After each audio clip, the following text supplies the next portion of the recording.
Proud of boys. Peace.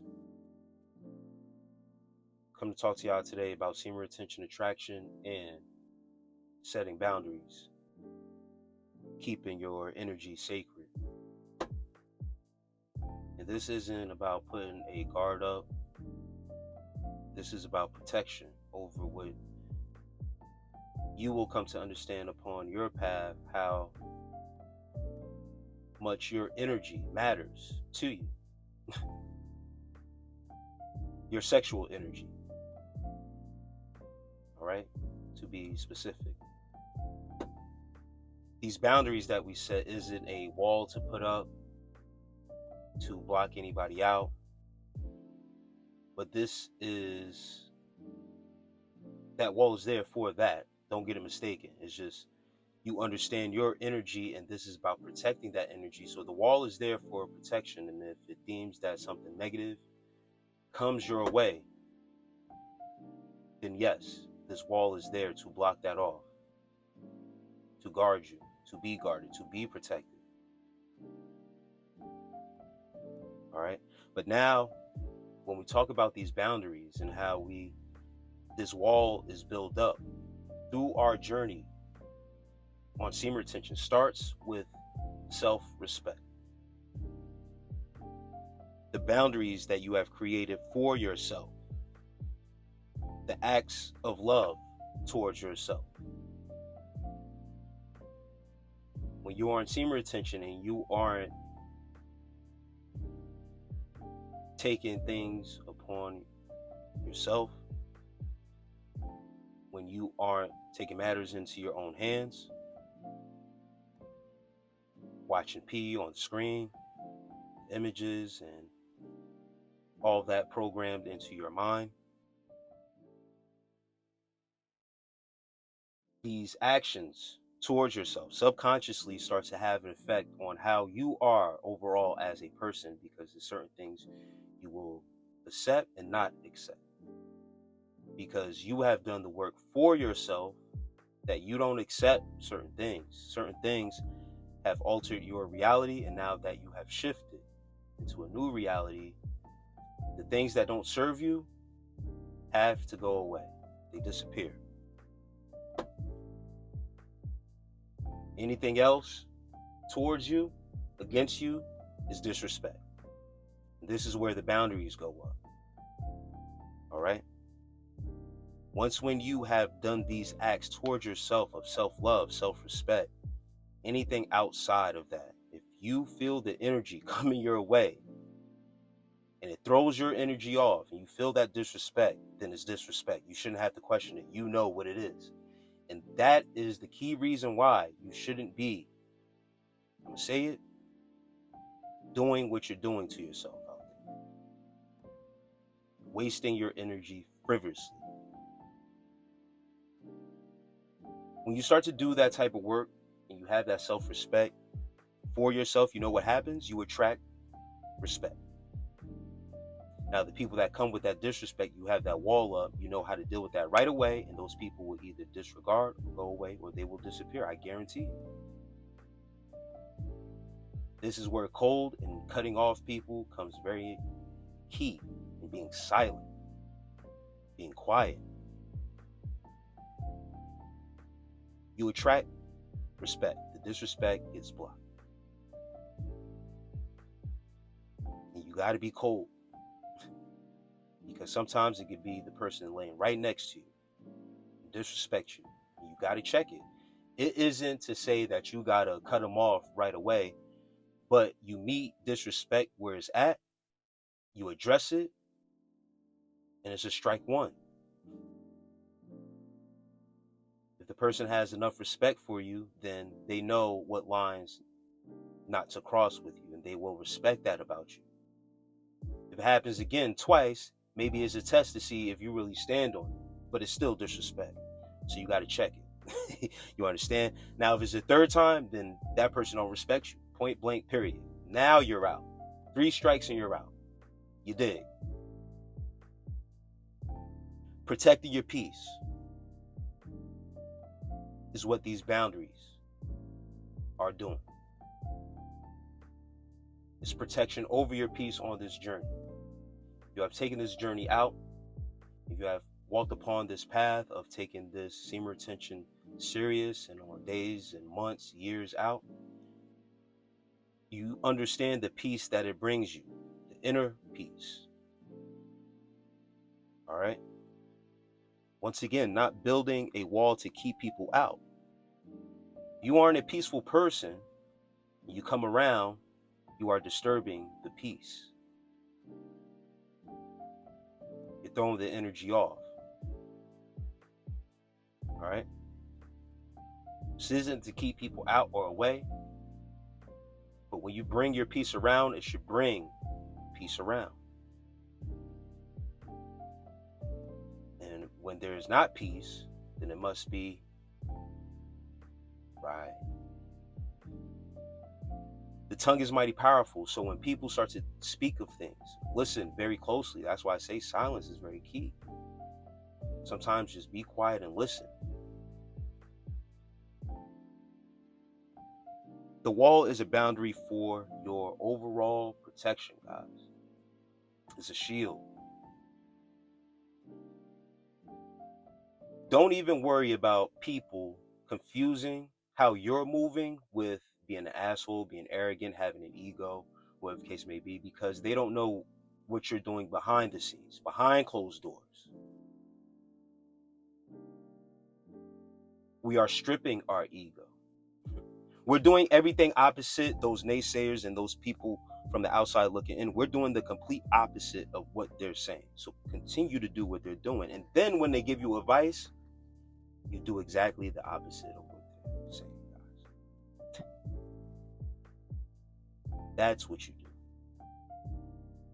Because sometimes people will give you advice just to see your downfall. Just to see if you will take it, if you will listen to them, right? And sometimes not caring about the outcome, whether you succeed or fail at it.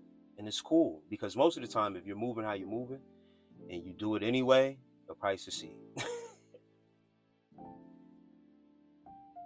And that's where we call making the enemy a footstool.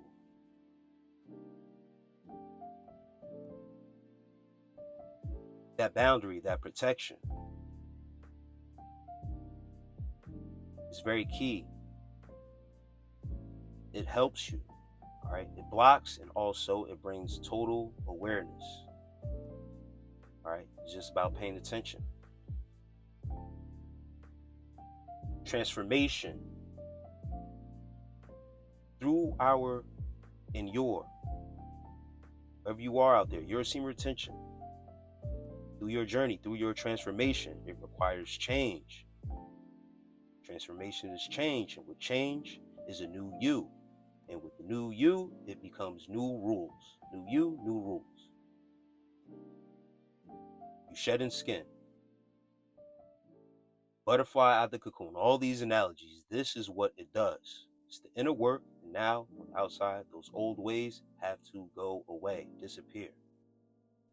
Transformation. So with those changes in you requires rules to change. So now your rules, and when you make people aware of the new rules, because it ain't the same person that they're dealing with anymore, some people are going to dig it. Some people are going to still treat you like the old you. And that's where that boundary is like, stop it right where you are. And it's not done in a malicious way. It's just, listen, this is who I have become. This is the standard I have set for myself. Me bringing myself down to your standard of how you may think of me isn't that.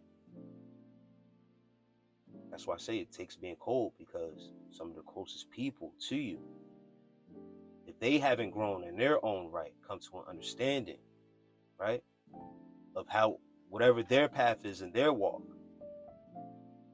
if that's the treatment that they decide to give you, then that's fine. You can't change that. It's not your job to try to change and convince people how they should treat you. If that's how they treat you, That's how they treat you. Until you scale back, fall back, and then they have to miss you.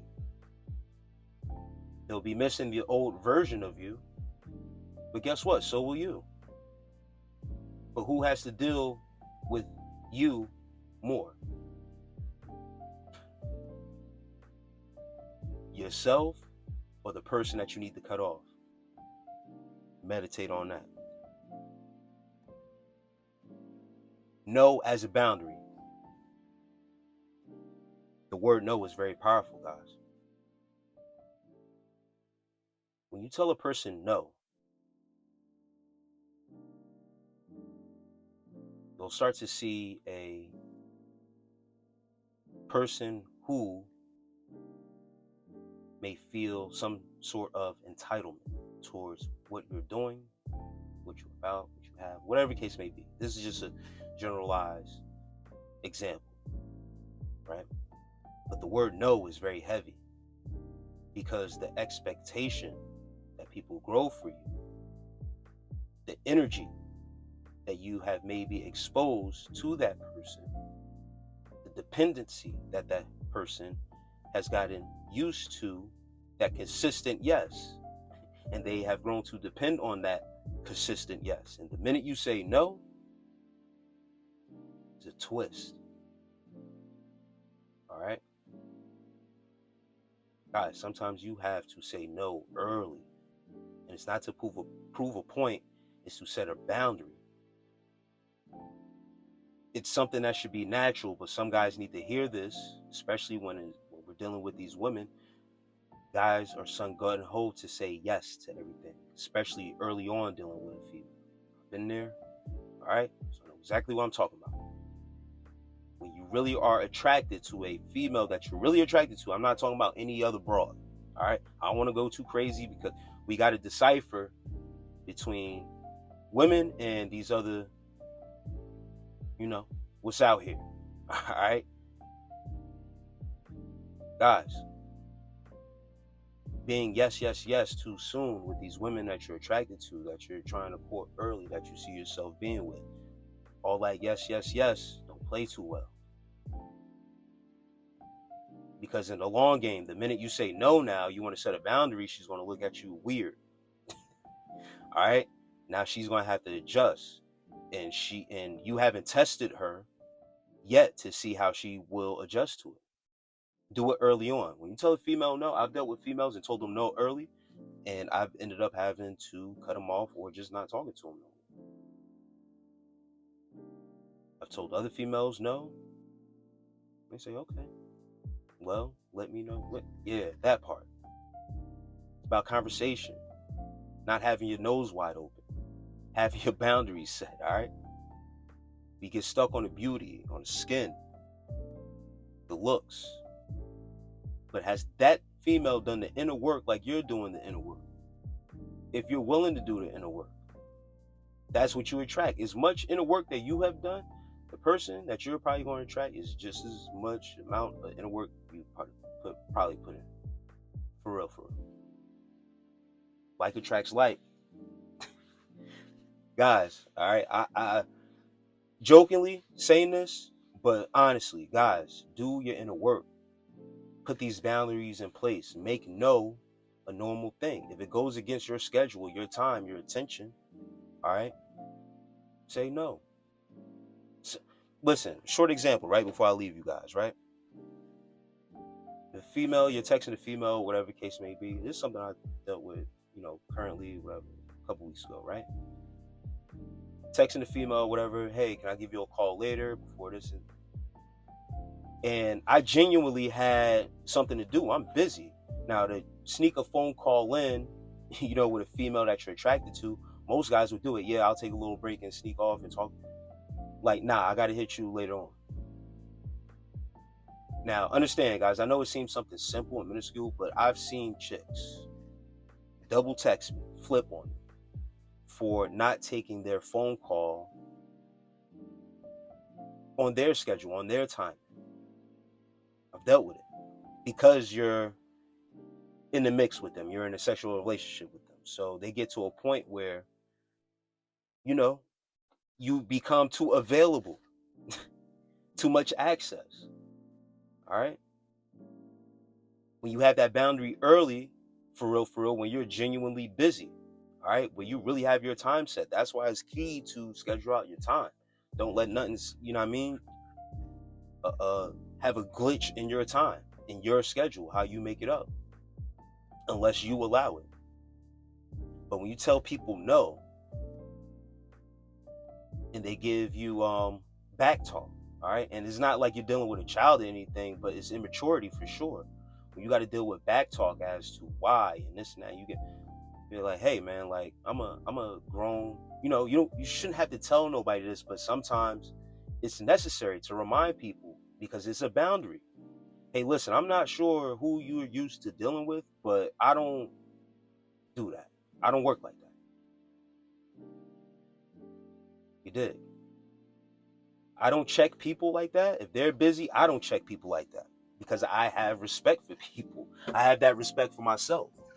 If you tell me, if I text somebody and say, hey, let me call you, let me hit you, and that person tells me, no, I'm going to be busy, I'll say, okay, well, hit me when you're free or give me a good time to call you. That's it. I don't get in my feelings, oh, I'm going to have time here and maybe not later. No, just let me know. Maybe I might be busy later. It is what it is.